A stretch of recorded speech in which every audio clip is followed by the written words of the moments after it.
Hello everyone, my name is Zoe and I am a first year mechanical engineering student at Villanova University. My YouTube channel is A Little Readhead and I make lots of vlogs and study content.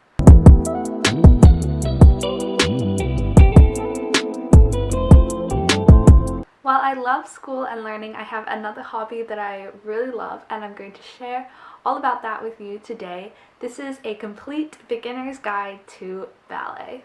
I'm going to split this video up into two parts. First of all, I'm going to talk a little bit about the history of ballet because I find it super interesting, and then I'm going to go through a few of the most basic positions and vocabulary. First of all though, I just wanted to do a quick little disclaimer to say that I feel like oftentimes ballet does get a pretty bad rep and there's a stigma that you have to have a certain body type or you have to have been dancing since like before you could walk and be super flexible in order to do ballet, but I completely disagree with this. Anyone can do ballet. It's a great form of exercise not only for your body but also for your mind. When you do ballet, you tend to do a lot of very repetitive movements, and this really helps you to get really attuned with your body and like check in on how it's feeling and become really aware of it. It's definitely not easy, but when you look at it from that perspective, I feel like you can get a lot more out of it than the media often portrays. Okay, so part one, a brief history of ballet. So believe it or not, the ballet actually came out of Middle Ages jousting tournaments.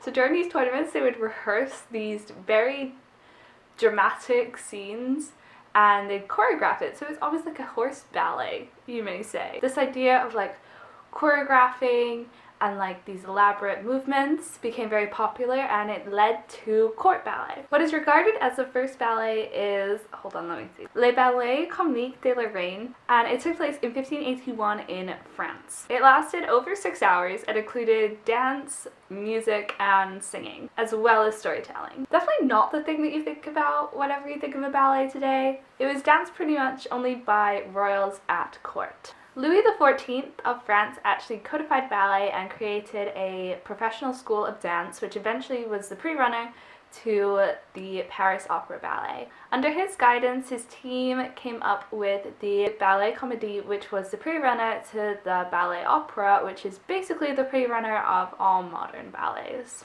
Throughout this time, the costumes of dancers changed from the constricting outfits of the royals in court to looser outfits.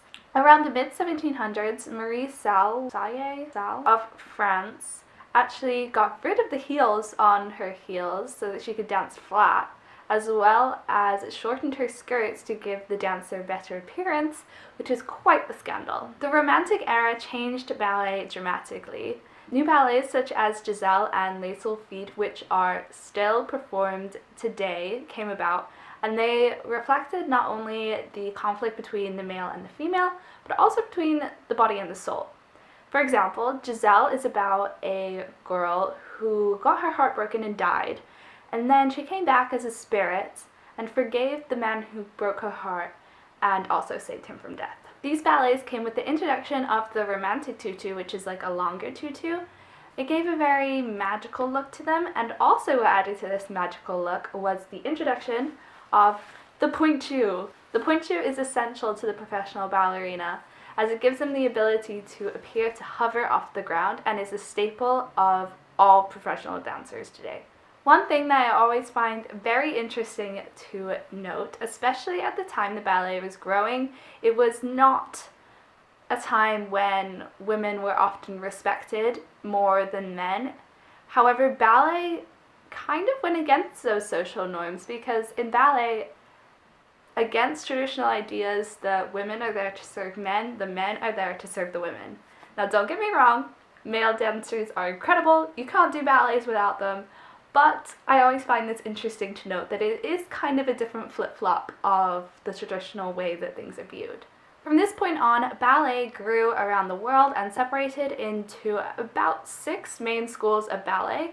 So those are French, Bournonville, Cecchetti, Royal Academy of Dance, Vaganova, and Balanchine.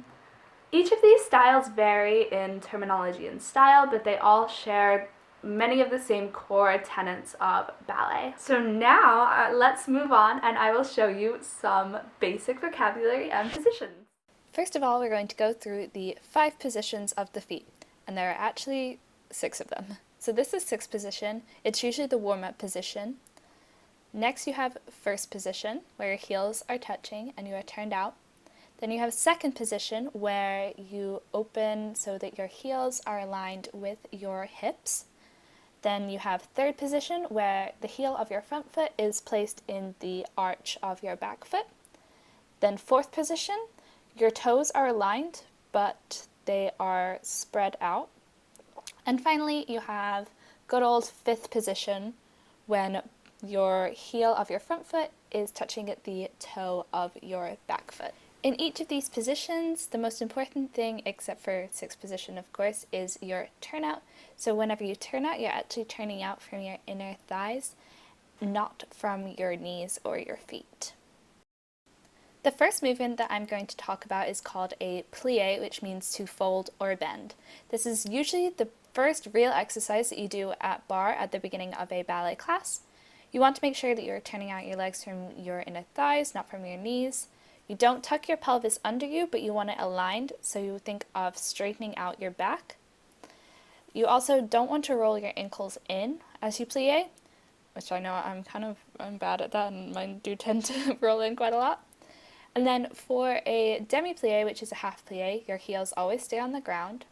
But then for a grand plie, where you go all the way down, your heels will come off the floor if you are in first or fifth, or sometimes fourth, depending on the school of ballet. But for second position grand plies, your heels stay on the floor the whole time, and you don't want to ever sit at the bottom of a plie.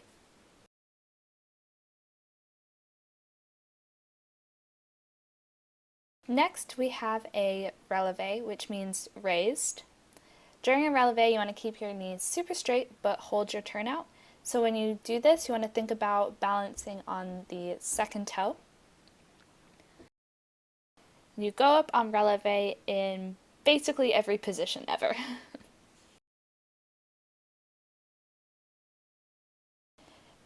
Next, there is a tendu, which means stretched. So when you do a tendu, you have to make sure to think about both the leg that is pointing and the leg that you're standing on. You keep the inner thighs activated and turned out, and you push against the floor as you stretch, and then again as you come back in. So the floor actually helps you to strengthen. In ballet, we often do tendus and other exercises en croix, which means in a cross, so just front, side, back, and side.